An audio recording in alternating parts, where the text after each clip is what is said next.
World of Warcraft. It's a name I'm sure most, if not all of you who are watching this are familiar with in some way, because it has been a game of both fame and infamy for a number of various reasons that we won't get into today. But for those that don't know, World of Warcraft, as a game, in its genre, is an MMORPG, a massively multiplayer online role-playing game. And World of Warcraft has not only more or less invented this genre, but it has truly defined what it has meant to be an MMO. Over 15 years worth of expansions and content, with new content with Shadowlands releasing later this year, we think in December. And the reason that success has continued for so long is because of a focus on the role-playing and the immersion of a world. When they say World of Warcraft, they're not joking. The Blizzard team, the creators of World of Warcraft, created a massive world for players to explore, to walk around, to be in. And they're going to fill it with characters and people and things to do that are going to put that player into the world as deeply as possible. Because there really is an emphasis on exploration and traveling. The player is going to be sent all over the world.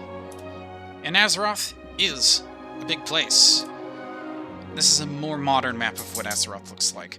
And though I know the scale's probably not apparent here, all of these continents are highly explorable, and you can easily spend tens of hours in these locations and not even see half of them. That's how big this world is.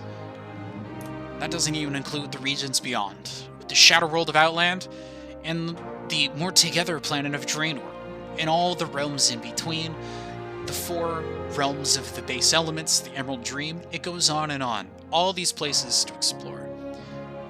And that creates an interesting logistical challenge for Blizzard. How do they fill such an epic world with so much? Epic being the most commonly used term to describe World of Warcraft, and that's really referring to its sheer size, its sheer dramatic grandeur, and the ambition of the setting. Its size. Like the Iliad and the Odyssey, they're considered epic poems because the reciting of the Odyssey could literally take weeks, because it follows almost a day-by-day adventure of Odysseus for 25 years when he's away from home. And the Iliad is a whole different story, just as long. As I mentioned, this massive setting creates an interesting set of challenges for the art team at Blizzard. How do they fill it? What do they fill it with? And today, just to explore how they go about and actually fill that whole universe with stuff, we're going to focus directly on the music of World of Warcraft. And specifically, as we're going to zoom in the map here, we're going to focus on a very specific location. A region of 2 islands off the northwestern coast of Kalimdor. And that is Azuremyst Isle and Bloodmist Isle, which we'll talk about just a little bit in relation mostly to Azuremyst. Because these islands were added on the onset of Burning Crusade, the first expansion of World of Warcraft, released in 2007. And this island became a home to a brand new people, the Draenei, or the Exiled Ones.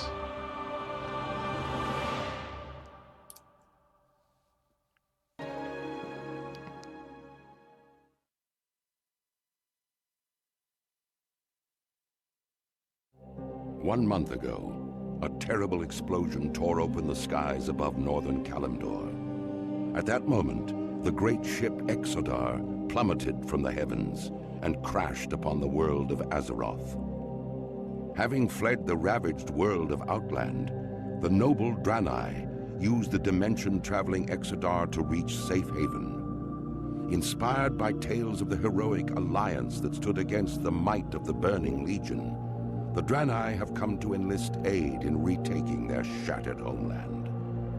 Dedicated to preserving life and upholding the tenets of the Holy Light, the Draenei hope to gather a new coalition of warriors to battle the Burning Legion and put a halt to its horrific Burning Crusade. Armed only with courage and their unshakable faith in the light, the Draenei look forward to finding the Alliance and ushering them towards the destiny that awaits beyond the skies of Azeroth. Now, the fate of 2 worlds rests in your hands. Upon the creation of a new character, that is what every new player sees. A short, really brief introduction into the Draenei. We're going to go into a little more detail, because the music that we're going to look at today actually goes into a lot of detail into their backdrop and design. And the reason for that is very particular. But first, let's actually talk about how the writing for the Draenei was designed, and what the art team of Blizzard was going for when trying to create this, quite literally, alien race. Because the Draenei are not native to Azeroth. They're native to a completely different planet by the name of Argus. And they were a society of science, faith, and culture, and they lived rather peacefully on this planet. And this this potential caught the attention of someone looking outside in. And the Blizzard team was inspired by a previous story, and that is the creation of the Eridar. Because the Draenei were not always once called the Draenei, they were called the Eridar. And as I mentioned, that potential, when still blue, to put it that way, caught the attention of an outside observer. That being Sargeras, the demon titan of destruction. Now, Sargeras believed that the universe had one fundamental flaw in it.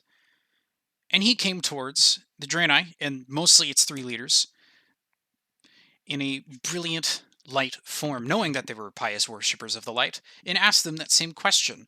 What is that fundamental flaw of the universe? Being knowledge seekers, the Draenei basically accepted his question, not truly realizing that the answer to that question was life, and that Sargeras had every intention to form together an army to destroy all life in the universe, being twisted by the things beyond.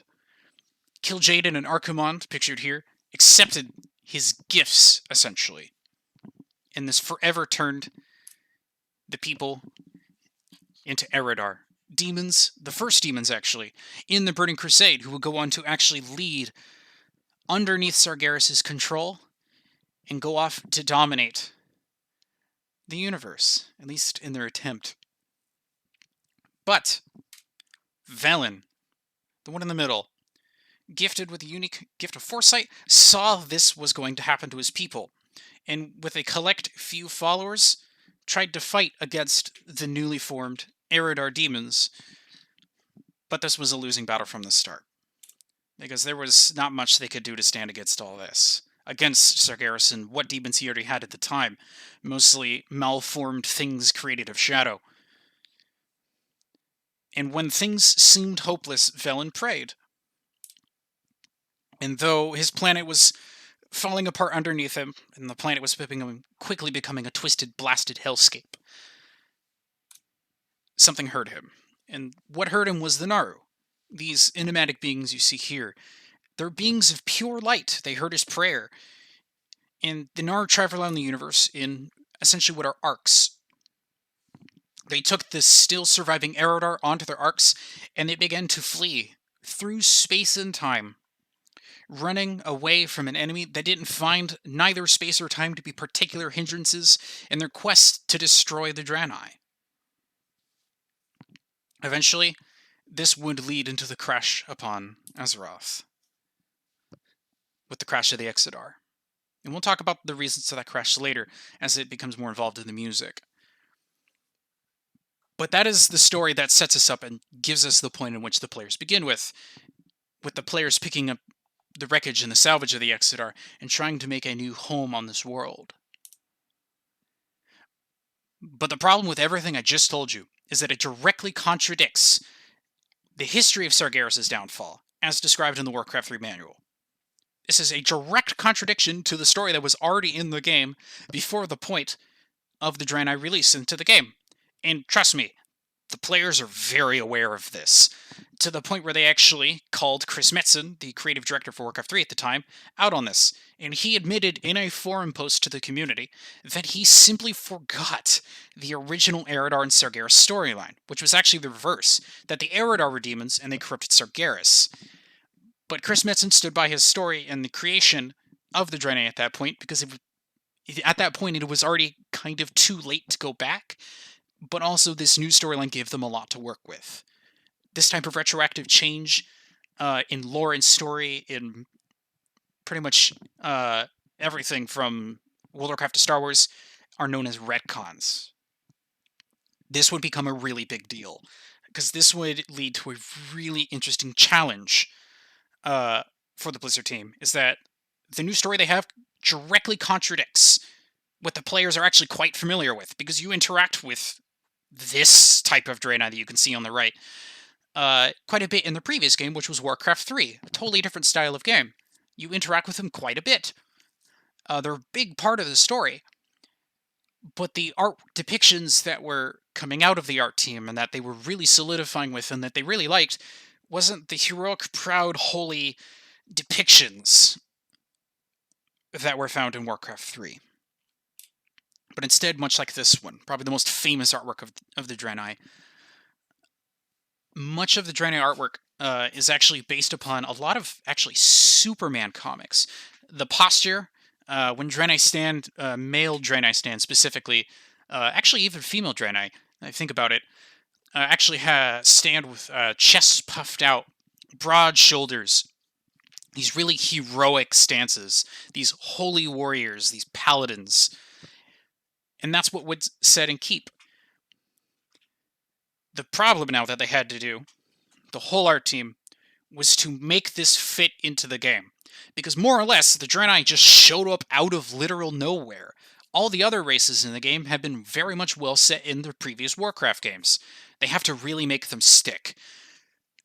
And so, for the composers of World of Warcraft, they have to play along with this. They have to aid in that story setting and that character setting as much as physically possible to make this work. The resulting creation is quite successful and is probably one of the single most famous pieces of music in World of Warcraft itself, and that is the music of Azuremyst Isle, which is the Draenei starting zone, levels 1 to 10. Now, when creating the music for Azuremyst, the primary composer, Derek Duke, knows that creating a sense of racial identity is vital. More than anything, in the beginning of a starting zone, when you're just playing from level 1 as a character, they need to tell who is your character. Who is the race that they're part of? Who's the faction that they're part of? What are the early types of conflicts? How do your people act? What do they do? What are they worried about? The zone has to set that. The music is going to have to support this. Oh, let's try that again. So just listen to what Derek Duke has done for us.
Now, for a game that's titled World of Warcraft, it didn't seem very warlike.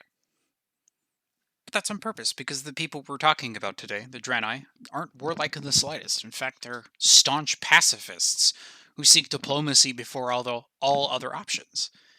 It's for this reason that the music must match this, because again, the music must be textual, meaning that it should describe the feeling of the moment in which it is playing.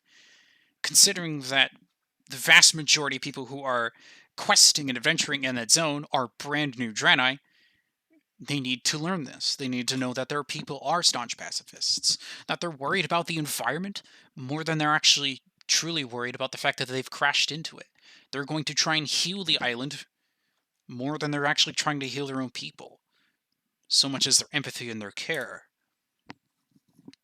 And the music then creates an atmosphere that matches not only a land that you're playing in, but also the people too, especially for starting zones. And this creation of atmosphere becomes much more important in other areas of the game in which there's a lot more going on than just the storytelling of a particular people. But it still stands here. With that in mind, we're now actually going to start talking about the actual pieces, essentially the building blocks that the Blizzard composers use to create the music for the game. And the recipe that we're going to talk about would then go on to inspire all of the music composition from that point on. But we'll talk about that when we get there.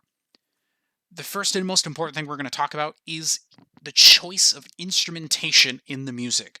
The actual instruments they choose can mean a lot. For when Blizzard is choosing instrumentation to make a piece of music for the game, each instrument is going to represent something. It's going to be a leitmotif itself. A leitmotif being any musical idea that represents something, a musical symbol. The actual choice of the instrument is the symbol itself so often. Let's start talking about each piece as we go through. But to do that, we need to listen to one more piece, because the composers for the game didn't write just one piece of music for an area. They would write many, because you would be in an area for a long time, so they have to have lots of music. We'll talk about variations after instrumentation. And we're going to ask ourselves these 4 questions when listening to this tune.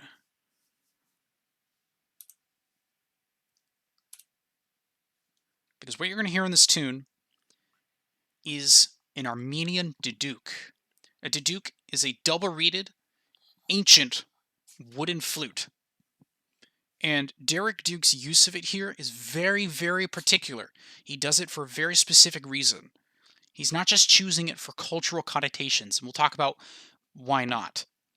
In the original tune you heard, that flute is an Indian bansuri.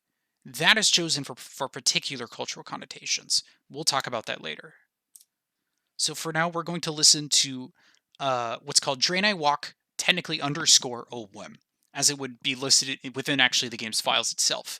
And this is actually the primary version of the music. So we're just going to listen to this and pay close attention, because I think you'll be intrigued by what you hear.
already we can hear the differences in a multitude of ways. From the Bansuri version to the Duke version, we have the difference between major and minor, because the Duke is actually used as an instrumentative representation of the Draenei tragedy. Because in this way, the Duke is used in World of Warcraft as an instrument of magic and fate. Those two often intertwining often. Uh, with this in mind, the Bansuri, on the other hand, is used as an instrument of the Draenei itself. You can actually hear this used in town areas, in villages, and other locations in which Draenei are congregating, especially in Outland. And we'll talk about that in a bit. With both of these performed by the very incredible Pedro Eustache, who features heavily in the Burning Crusade soundtrack as a soloist with a number of instruments. To understand how these instruments become leitmotifs, we have to look at them in a retroactive view. We have to go back in time. We're going to look at different expansions and different pieces of music from expansions to see how these instruments become the leitmotifs that they do. Because otherwise, there would be no other way. We just have to look at the canon of works that Blizzard has put out. So to start with the Duke, we need to talk about a place that is quite famous in classic World of Warcraft, and that is the forgotten city of Anquiraj. Thousands of years old, unbelievably ancient. It is one of the end-game raids that players can explore and fight in. It's quite a difficult instance to be part of. And the final boss of that zone is this handsome fella by the name of Cthulhu. Cthulhu is an old god, a being more ancient than the building than he is a prisoner in, which is the Temple of Anquiraj. And Cthulhu, because he's basically stuck in a building to influence the world with his evil ways, he does so by manipulating fate, by basically sending his followers out to change events before they actually happen with his sense of foresight and his eye sees all, that sort of thing. This is the music that plays in his room when you meet him.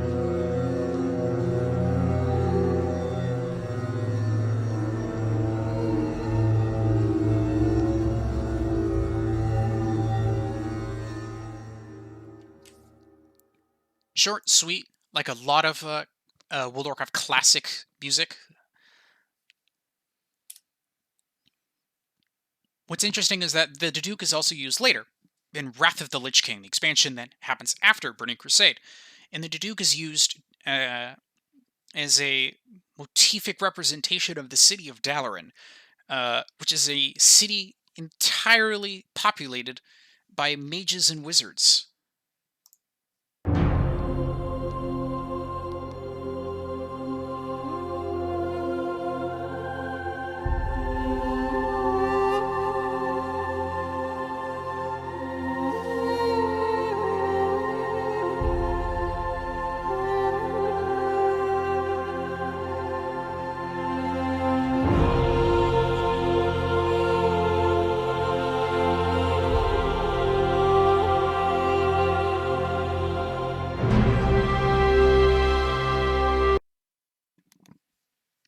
With this in mind, what Derek Duke uses with the Duke is he actually puts a really particular motif that he plays. This is the only single example of melody that we'll actually talk about for reasons I'll discuss later. But listen to the beginning. You'll hear this out.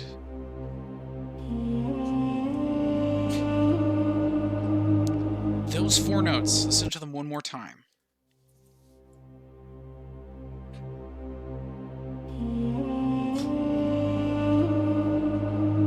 Super dramatic. Really starts to set up the harmony of the piece and where it goes. Moving from just a C fifth, just a C and a G, just the drone of the perfect fourth, and then the harmony moves into what I'll call much darker places. But those 4 notes, I'm actually calling the Azeroth motif, because they actually play in the main theme of World of Warcraft itself. And this is actually the first example of the main theme actually being borrowed from in the game. So let's listen to the main theme, just real quick. You're actually going to hear it in the B section, which is right after the main introduction here. What's interesting is that they use this in cinematics, and during those cinematics you get really what I'll call earthy moments with this particular theme as well.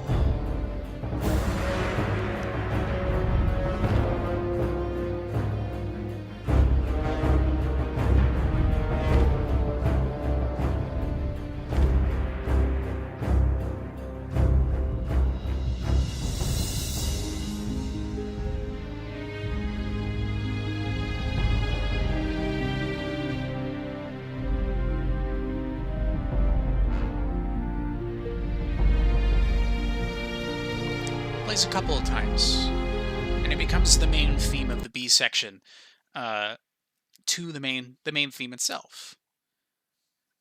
They use it also in really dramatic moments later. This is probably the single most famous example, and I just thought I'd share mostly because it's just really fun.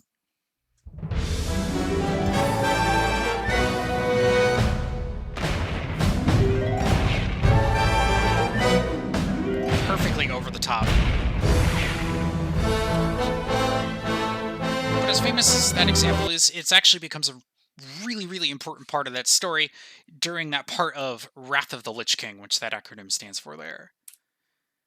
So, with Derek Duke combining the Daduke and that theme, he's talking about how the Draenei have always been fated to land upon Azeroth.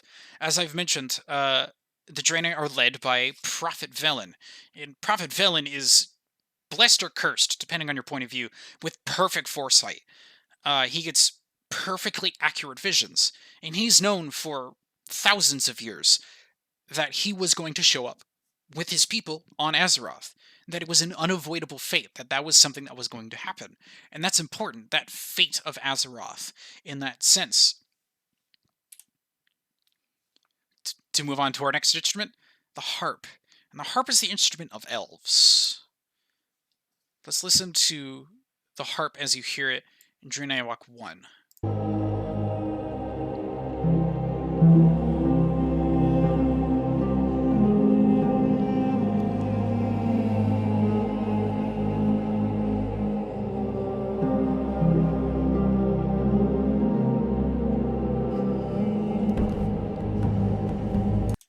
Now, Derek's use of that's actually pretty interesting, because the Draenei are not elves. Trust me on that one.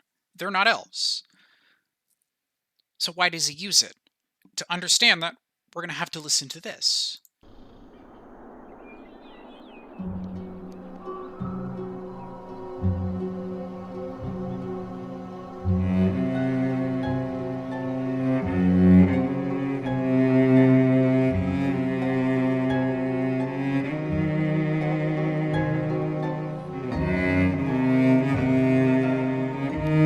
This is the main theme to the Blood Elves. That's actually what Sindorai means. It means children of the blood. And these are originally the High Elves of Warcraft 3. A very common fantasy race that shows up.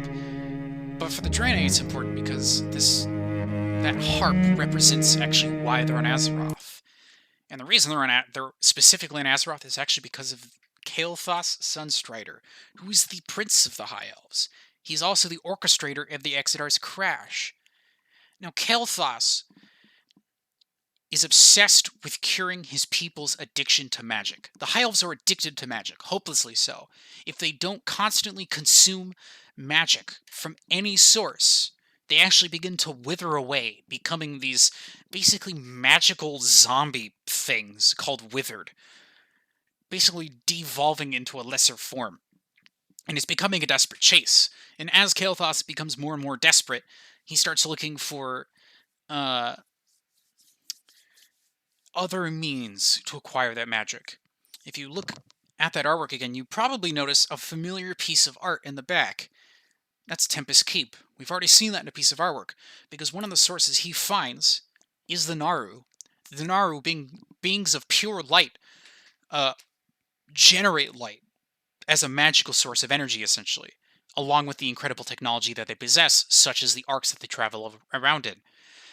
So when the Exodar is basically going through the cosmos and is actually fleeing Outland from another Burning Crusade incursion, Kel'Thas gets word that there's a Naru on board, the Naru Oros, and so he sabotages the Exodar. He makes it crash so he can kidnap the Naru to basically absorb its energy to try and cure his people's magical addiction.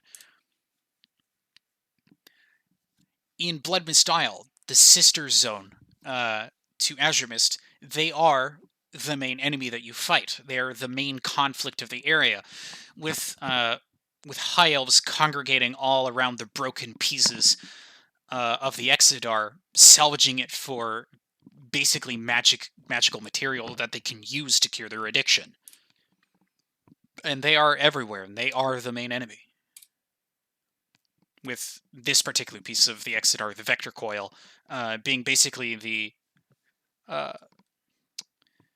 capitulation of actually the Draenei storyline, with you actually destroying the Vector Coil itself to stop the Blood Elves from actually getting onto the Isle.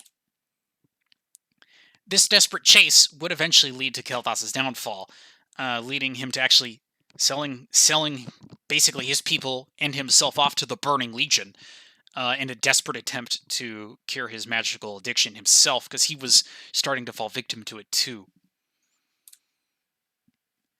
This, by the way, is all orchestrated by one of the Eridar, Kil'jaeden the Deceiver. I know this is a ton of exposition, but this is how much detail can be told through the use of one single instrument.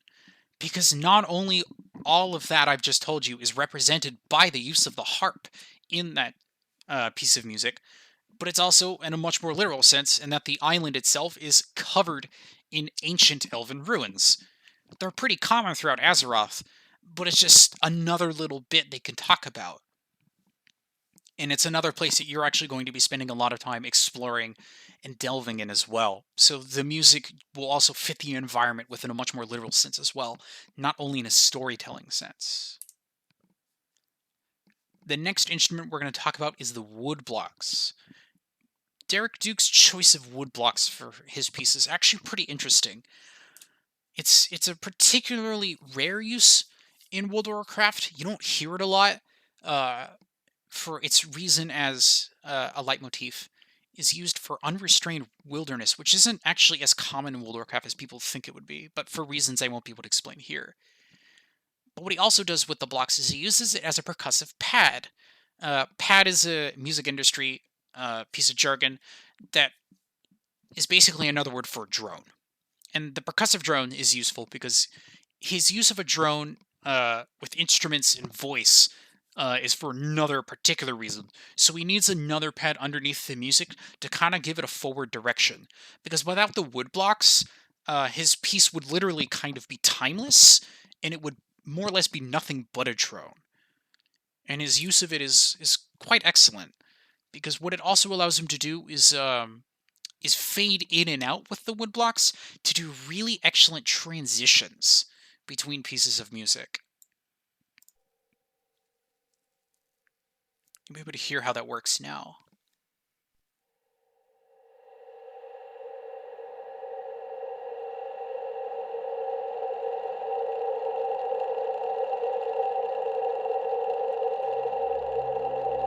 This huge course of block drones. Multiple blocks. In-game, more accurately, what happens is that the blocks begin to fade out, but then halfway down into nothing, another tune will pick up and continue essentially the block drone. And this gives the music this really excellent transitory period between the actual tunes themselves. It really fills the ear, and it never really feels like the music ever stops in the zone. And he does that by basically use of the block. The other use that he does it here is for unrestrained wilderness, because Azuremyst is, much like the rest of Azeroth, pretty much unexplored.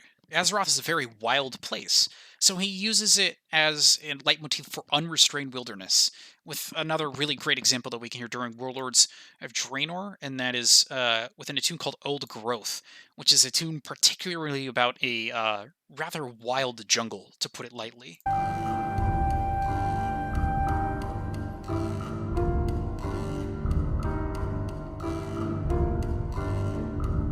that block Ostinato never goes away. Ever. As long as you're in Tannin jungle, that block Ostinato plays in the background. And that repeated use of it is kind of this musical representation of the jungle itself, and that the wilderness never really goes away until you leave the jungle. Just an example of how unrestrained the wilderness can be on Azuremyst, with walking carnivorous plants being a rather regular part of Azuremyst's whole ecosystem. Next is drums, which are used as an instrument of war, particularly representing a singular conflict that happens in Outland, and we'll talk about that. We're not actually going to listen to much here, but the use of drums here is a reference to two different things, but we're only going to talk about its use as a war instrument first.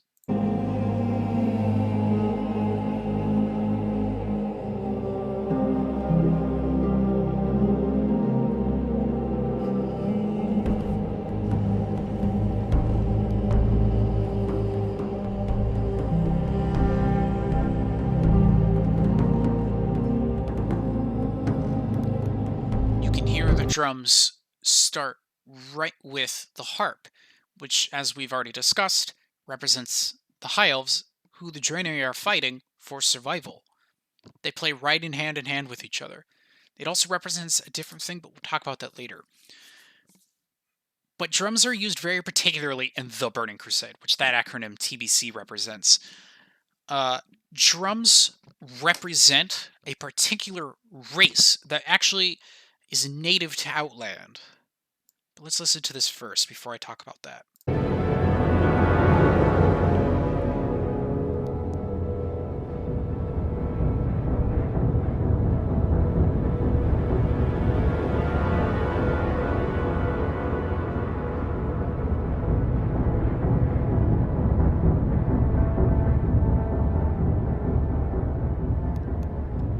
Those echo drums are actually a pretty commonly found thing in Outland as you explore. This being the shattered world of Outland, a victim of the Burning Crusade itself. The Draenei landed here when they first fled Argus. This is actually their first safe haven when it was still a whole world and wasn't literally drifting apart.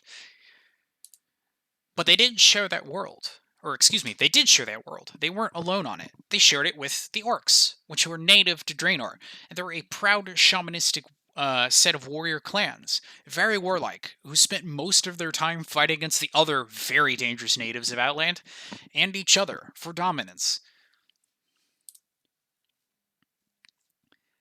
But they too, like everyone in pretty much the entire story of Azeroth, is tempted with the gift of demonic power by the Burning Legion. The Orcs themselves fell victim to this, with promises from Kil'jaeden himself, still obsessed with the destruction of the Draenei, offers it to the Orcs, seeing the Orcs as an already very warlike people that he can just twist into his own uses. And he is very successful in this, sending the once rather peaceful relationship between the Draenei and the Orcs into a very long 8-year war that did not go well for the Draenei. They could never win that fight. And this led into the literal genociding of the Draenei people. 80% of all Draenei died in that 8-year period against the Orcs, with many of their holy sites becoming desecrated homes to demons. And eventually, when the Draenei genocide was done, the Orcs were sent to Azeroth, and that's how the Orcs got there, much like the Draenei did. They're aliens from another world, but at this time at the behest of the Burning Legion to conquer. But the literal path paved to the Path of Glory, as it is called here, this nice shot of Outland, actually, what Outland truly looks like now, is paved with the bones of countless Draenei victims. Millions of them. But it is not all doom and gloom for the Draenei, because there's still hope. There's still followers of the light, and the light still gives them power, and it is the primary source in which they get their power. All Draenei are light-touched. all Draenei have the ability to channel this light into healing magic, as easily as breathing for them. So magical and infused are they. And this is represented in the music by the use of voice. And this is done by both the use of voice drones and also vocal responses to the Duke's melody. So let's listen and let's hear that now.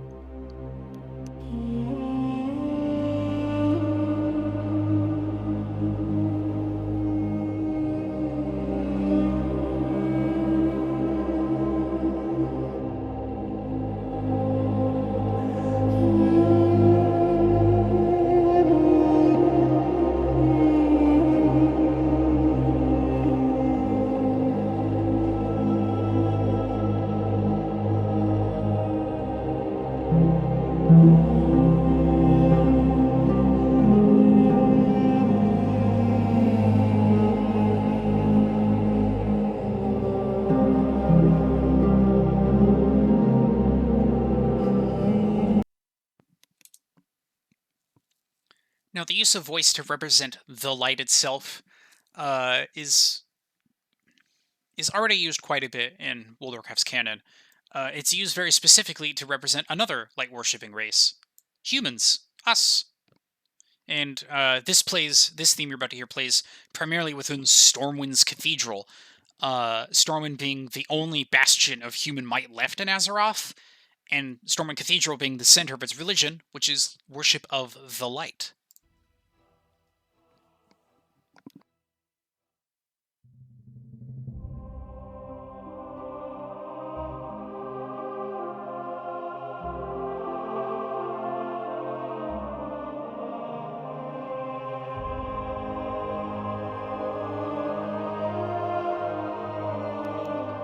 This is basically just a vocal rendition of Stormwind's main theme, but used in the cathedral with just the choir. It is just to represent that humanity gets a lot of its strength from worship of the light. But this just being Stormwind Cathedral.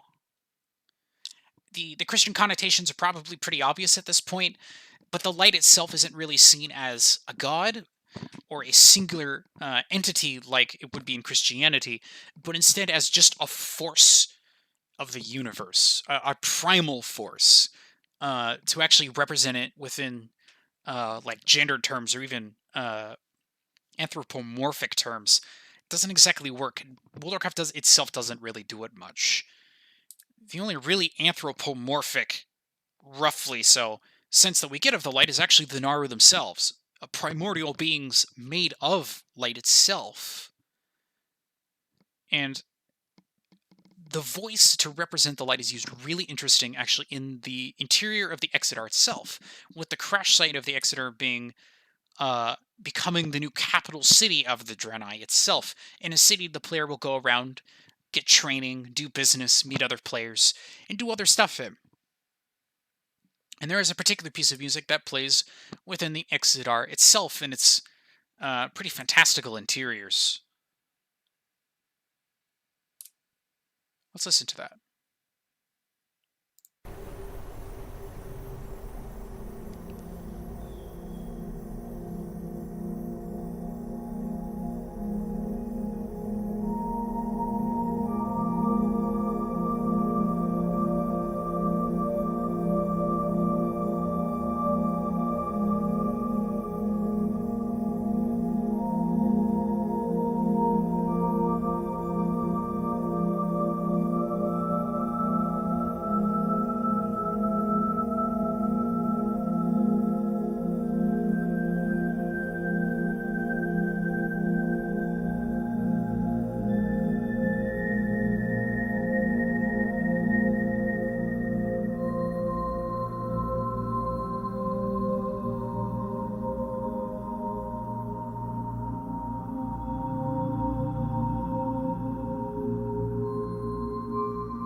Such a dramatic transition on the official soundtrack version of that tune. But that first minute and a half you heard is one of the variations of music that plays within the exit art itself. Now that sound you heard is an actual instrument, which I'll show you an example of in a second. But that instrument is chosen very particularly for a ringing crystal sound, which is an old fantasy and sci-fi trope that shows up a lot, but it is one based in real-life acoustics. Crystals themselves feature really prominently in Draenei culture and technology. The crystalline hammer that this Draenei paladin here is holding is probably the single best example of this. But they incorporate it into everything: armor, weapons, and fashion, with Draenei jewelry being world-renowned for its beauty and its craftsmanship. And the Draenei learned this art of crystal shaping, of growing crystals, of culturing crystals, and then using them in their technology and in their arts from the Naru themselves, who do much the same. Because the Naru themselves are literally crystalline. That instrument, by the way.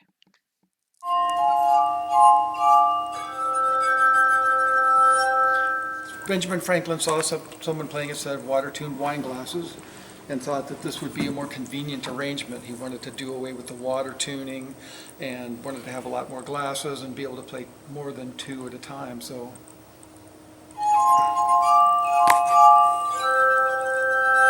voila, one of Franklin's favorite inventions.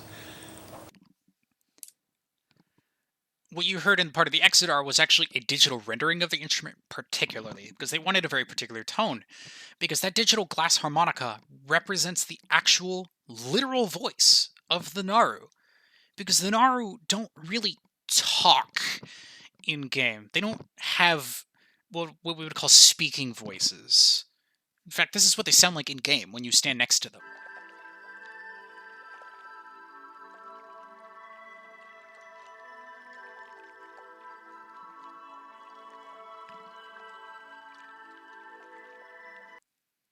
That is the literal sound that plays when you stand next to them. And what that sound is actually the Naru itself singing. What you heard, that crystalline sound then responding, or what the voice is then responding to it, some players believe is actually the Naru themselves giving a sermon on the light. They are made of this stuff, literally. So listen to it again. Listen to this piece again, and hear it differently. Hear the fact that Oros, the Naru that is in the Exodar itself, is singing to you as a player.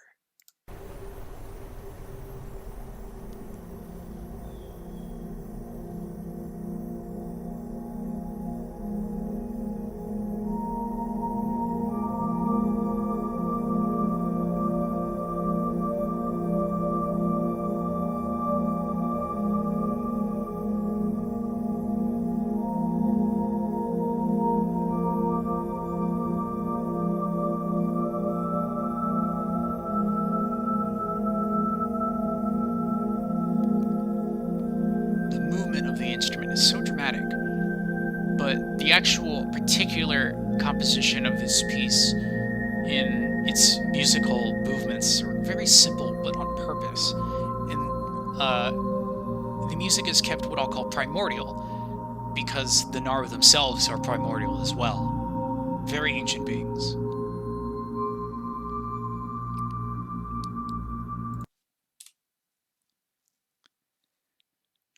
So why haven't I talked much about melody at this point?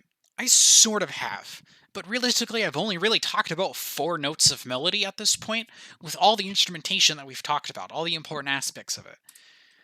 And the reason we don't talk about melody much is because the player is highly unpredictable. Because composing melody for an open world exploration game is a tricky thing, because players, as incredibly unpredictable aspects of the game, the composers have to ask themselves all these questions. How often are players walking between musical zones, where the music actually plays in the game? How long is a player spending in a particular area? It could be 20 minutes for a quest. It could be 4 hours because they're hanging out in a city, or they're spending 4 hours in a particularly high-end raid end game content of the game, or it could be 10 seconds. They walk into a building, fight an enemy, and leave. It's impossible to really say without really particularly matching all these things uh, to really particular areas of the game, and then doing your best to predict how long a player would be there. But the logistical actual doing of that is incredibly difficult. But the other and probably biggest reason why melodies aren't really used at this point in World of Warcraft's composition is that melodies tend to get super repetitive, especially in Outland. Outland is where the Burning Crusade takes place. The whole expansion basically takes place in that shattered world. Uh, and the expansion's out for about 2 years. Players will then play in that land for 2 years. So they have to be able to enjoy the music for 2 years. It has to be high quality music. It can't be too repetitive. All these things we've already kind of talked about. And that's why melody isn't strictly used. And what it is, it's very subtle or very, very particular to avoid these really logistical problems.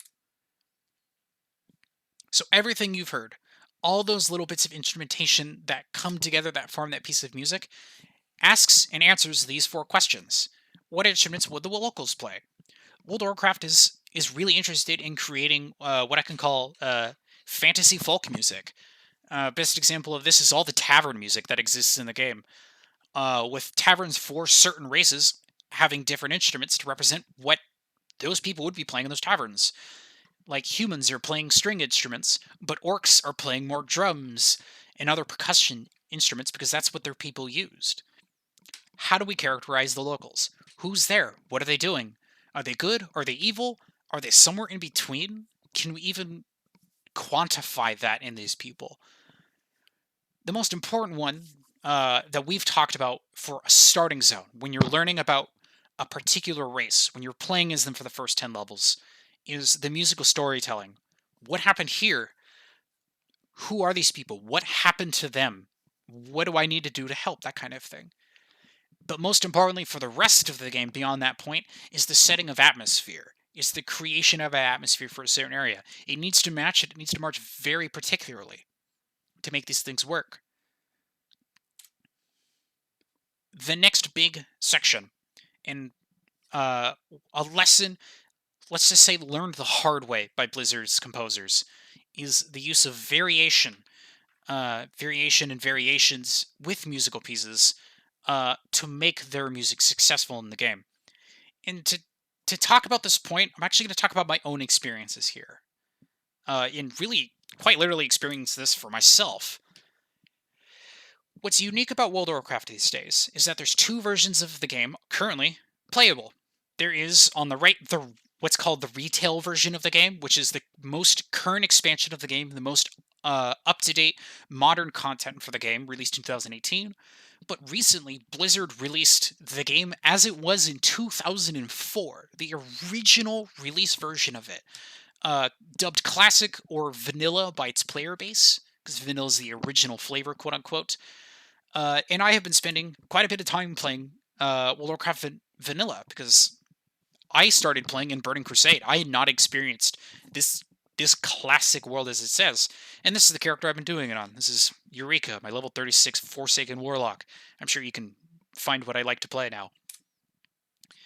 And as a Forsaken, I am a member of the Horde, with the Free-Willed Orcs, the Trolls, and the Taurens.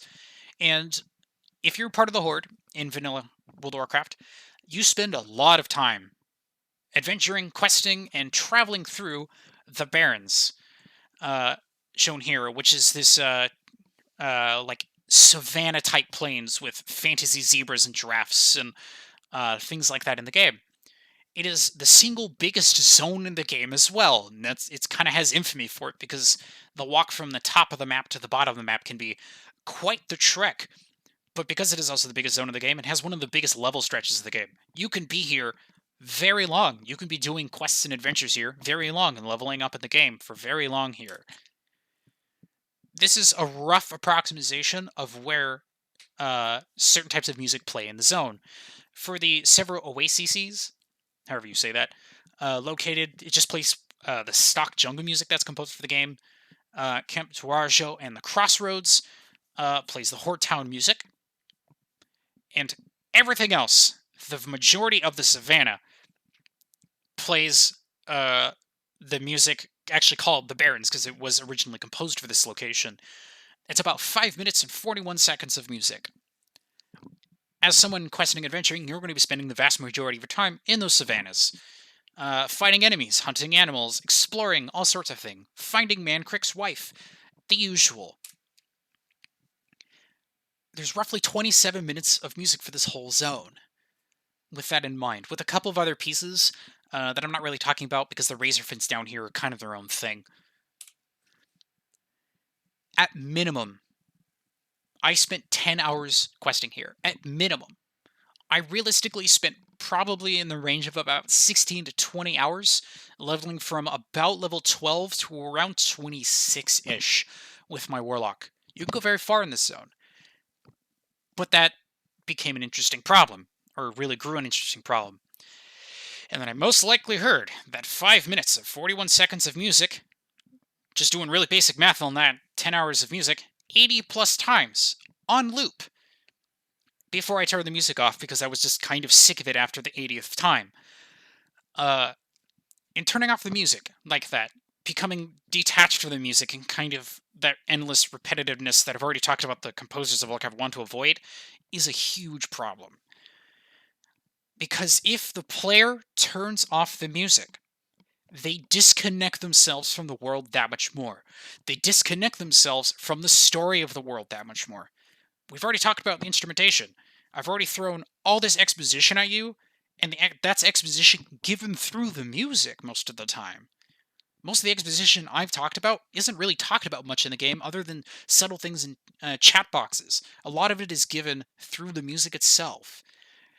So they also then have to make sure that they have to, with filling these zones with lots of music, that the variations are meaningful, and they're not just adjustments on a DAW or a digital audio workstation. That the music just isn't an instrument taken out or taken in. It's just not volume risen or lowered on cue. It has to mean something. Because if it doesn't mean something, then it becomes pointless background music. And players will turn it off, and then remove themselves from the game that much more. Oops, let's go back. This YouTube put on by YouTube user Yo Dragon. I really love his videos for how they organize their music. Already you can see that there is 25 minutes of music composed for the Draenei alone. And I can speak from experience that there's about 5 more minutes of music missing. Roughly 2 to 3 more variations that aren't listed here, that I've heard in-game, but just never seem to show up consistently in compilation videos like this. But I know they exist for a fact. You might also notice that there's other music that we're not going to even talk about today, but is also composed for this area because of the other local inhabitants on Azuremyst. And then is the Owlkin. What can roughly describe as bear owl people. You can see one kind of wandering there. And this is an enemy that you'll fight because they're driven crazy by the crash of the Exodar and become super aggressive. And as well, other music that you'll hear. Whoops. Let's go. Is the music for the Naga. The Naga are a sea serpent people that are slavers and raiders, and they become also a very important villain in this zone as well.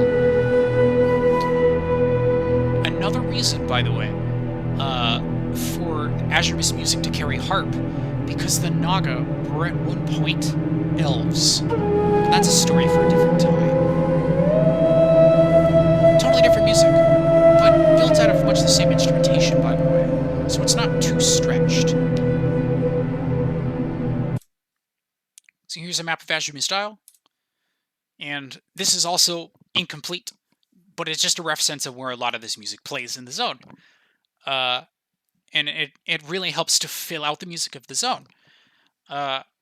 Especially this section here with Odysseus' landing, and this section of this beach here is actually where the Naga are in-game themselves. The reason composing music like that is so important is because by having those areas have their own music. That means you could spend roughly 20 minutes in this area, questing, fighting Naga, doing all sorts of stuff. And then when you go back to Azuremyst music, you haven't been listening to Azuremyst music for 20 minutes, therefore it's not as repetitive. It helps a lot with keeping players interested and making sure that the music doesn't get stale. Another strategy that Blizzard does to help with this is the use of recycled music. And that's really with Odysseus' landing. With this being the landing itself.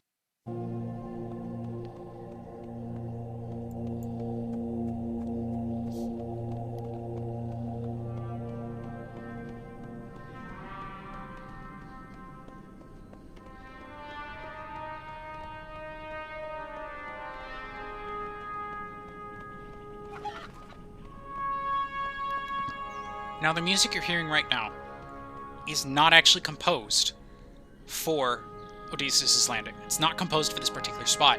It's composed for a completely different section of the game. Honor Hold.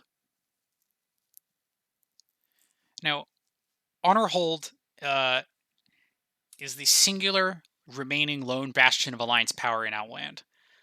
And the reason the music just kind of features that solo trumpet is because it is the single lone bastion of Alliance power in Outland. And it is old. It is before many of the events of Burning Crusade. A whole different story. It's very tragic. It is located here in the Shattered World of Outland.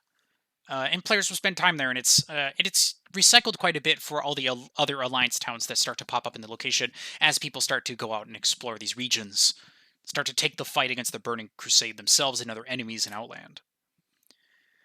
But the music can fit very well with Odysseus' landing, because Odysseus' landing is the only source of Alliance power on Azuremyst Isle, or even Bloodmist Isle. It's how the Draenei get contact with the Alliance, as it is stated in the introduction that we watched quite some time ago. The Draenei are trying to make contact with the Alliance, and this is how it is done. And as well, with the Naga music we got a little bit of a taste of, that's recycled too, because it can work in other places.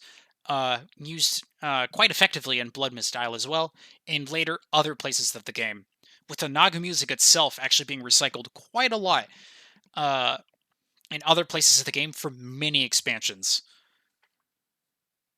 And that helps fill the world with music. Lastly, what we'll talk about actually quite briefly, but it is quite important to the creation of the Draenei themselves, is the influences of Carnatic music on the composition of Azuremyst Isle and the music for the Draenei in general. The Carnatic region refers to the southern half of India. It's kind of actually this outdated term to refer to the region, because it doesn't currently refer to any specific people or ethnic group, but rather refers almost entirely to the style of the music of the region. And that style of music is one that is quite religious, quite holy, based in Hindu tradition and some Buddhist tradition, with the music itself becoming extremely complicated in that sense.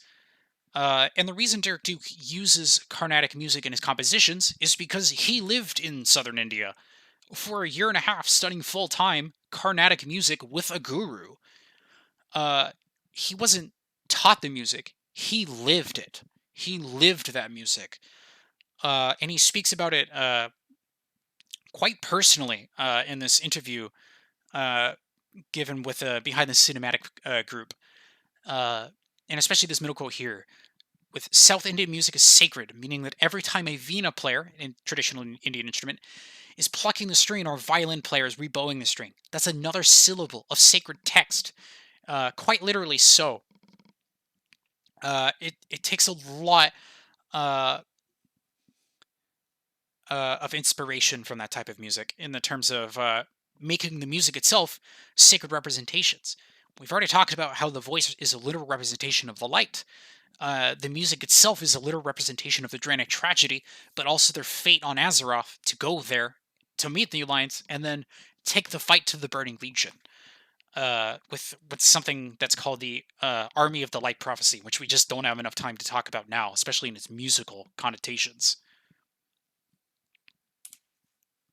There are 4 basic elements, which is Shruti, the relative musical pitch, Swara, the musical sound of a single note, Raga, the mode or melodic formula, and Tala, the rhythmic cycles. This is super rough. Anyone that is really a professional for Carnatic music will add other aspects to this, or will take out one or add another one in. But this is a really basic 4 that I found in a multitude of locations, not just Wikipedia. I promise you that. But that's what. But this is what that sounds like.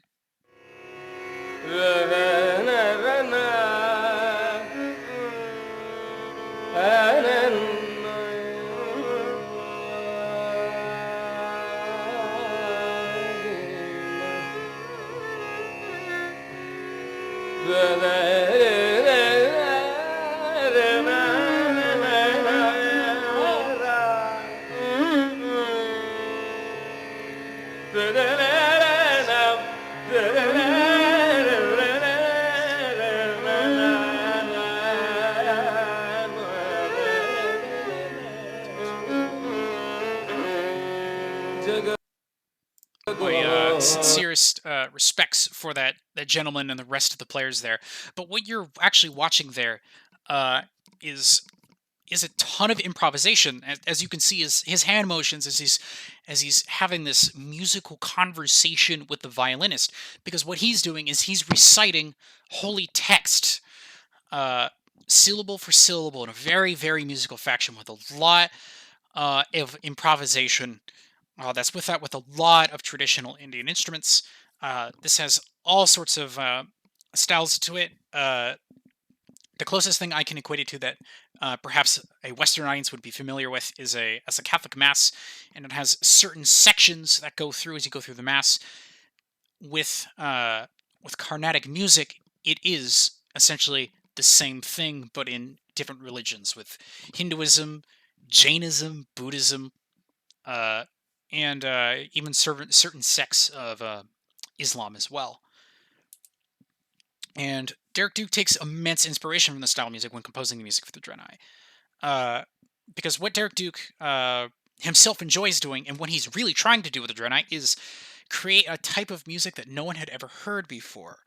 So he takes influences from Carnatic music, but ties in instruments that you wouldn't normally find in Carnatic music, like the duduk.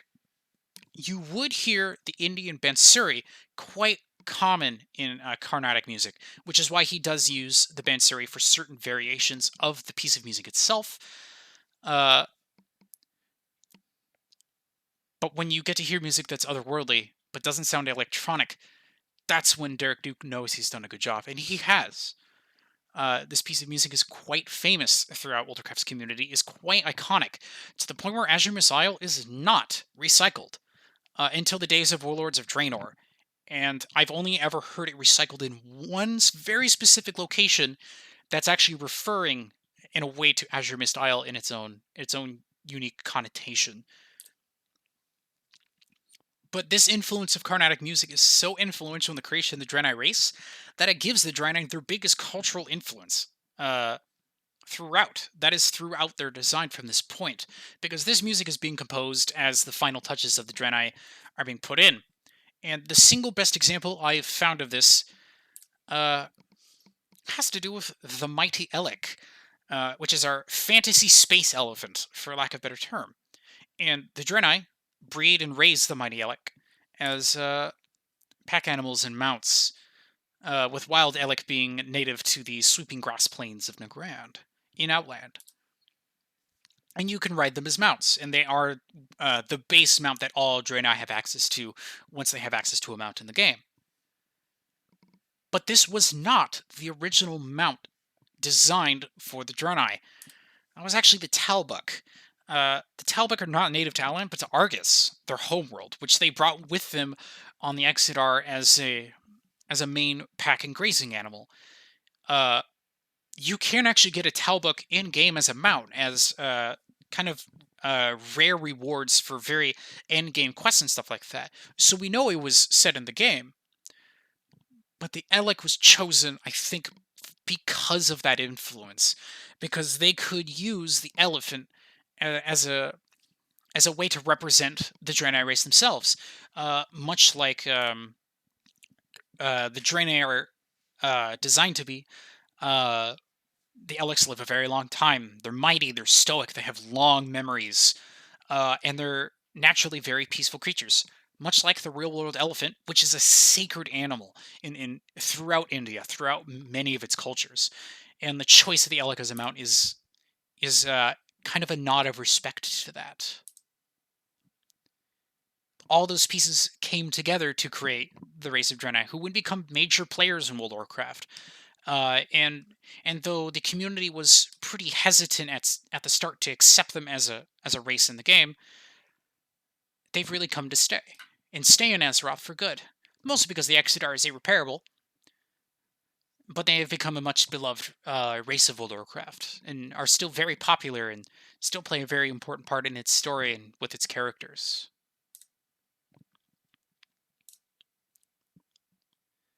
The legacy of this piece then is very far-reaching. The music of Azuremyst is very ahead of its time. Very, very ahead of its time. With music being composed in what I'll call the classic style, quote-unquote, until the end of Wrath of the Lich King. With Cataclysm, the third expansion of World of Warcraft, its fourth iteration, starting to change this and starting to actually take on musical aspects. But so inspirational and so influential is this music that we hear it in the Burning Crusade itself, in Outland. And we can hear interesting dualities in certain aspects of the music. To look at this again, the Black Temple, once the Draenei capital of Karabor, after the Orc genocides, this is the music that plays here.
Category.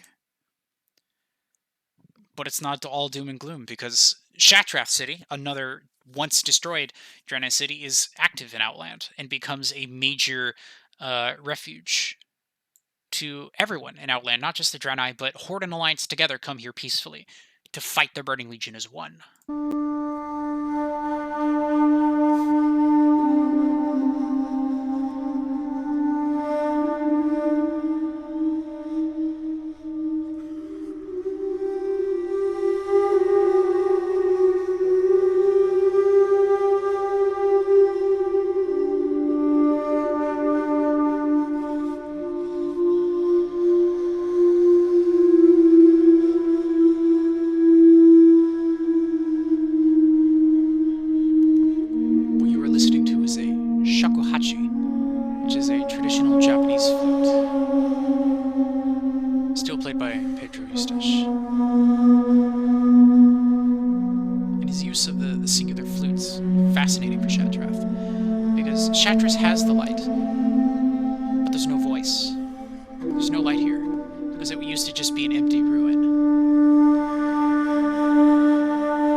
very end, the voice comes back. The voice drone returns.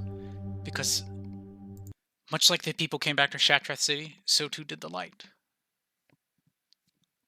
The light did not abandon them. And now to skip forward 15 years to the present day. This is what the music of World of Warcraft looks like now.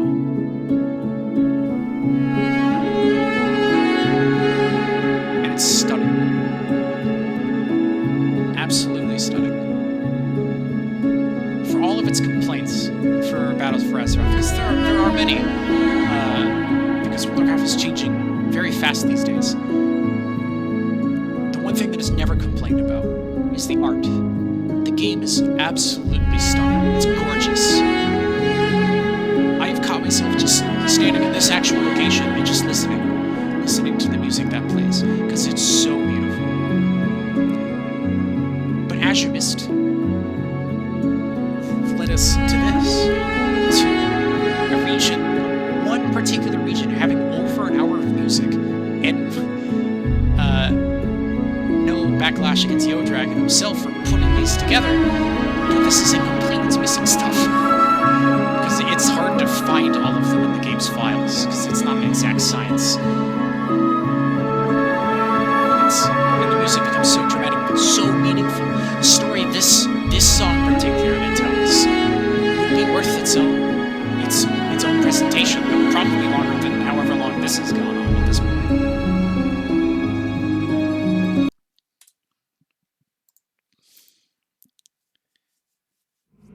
This is just a particular favorite of mine. Composed by the absolutely fantastic David Arkenstone, who gives us a lot of some of the most memorable pieces of World of Warcraft. Because Azuremyst, as I mentioned, was ahead of its time. Its use of variations of instrumentation to represent leitmotifs, to represent characters, really takes on a whole new meaning 15 years from now in the years of Battle for Azeroth, with the new music that is being composed for the game, even now as we speak, for Shadowlands. It's super cinematic and dramatic these days, with the once very atmospheric music being now very cinematic, very dramatic, very set in very dramatic and cinematic motions in the game, in what used to be very open world.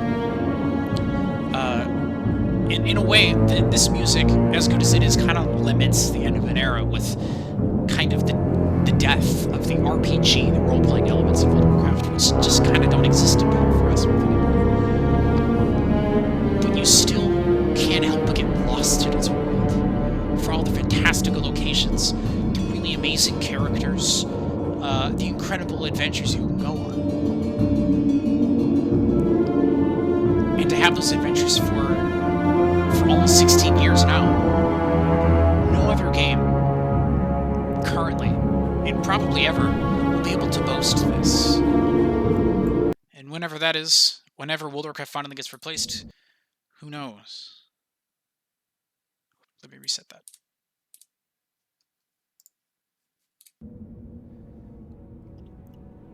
So I want to give a real special thanks to every composer that Blizzard has ever had,